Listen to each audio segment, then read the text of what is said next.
নমস্কাৰ, মোৰ নাম শ্ৰী অৰুণিমা দাস, কেয়াৰ অফ অচ্যুত দাস। মই আকচিয়া গুমেবৰীৰ স্থায়ী বাসিন্দা হয়। মই ৰেম্প আৰু ASIDCৰ সহযোগত মই পল্ট্ৰি ফাৰ্ম কৰি আছো, ব্ৰইলাৰ ফাৰ্ম।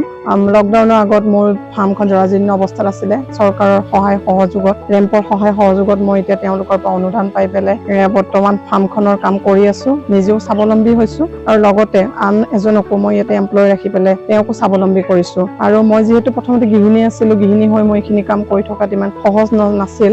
গতিকে ৰেম্পৰ সহায়ত যিখিনি সহায় সহযোগিতা আৰ্থিকভাৱে আমি অনুদান পালো, সেইখিনি লৈ পেলাই এতিয়া নিজেও স্বাৱলম্বী হৈ আছো। তাৰ কাৰণে ৰেম্প আৰু ASIDCক ধন্যবাদ জ্ঞাপন কৰিলো।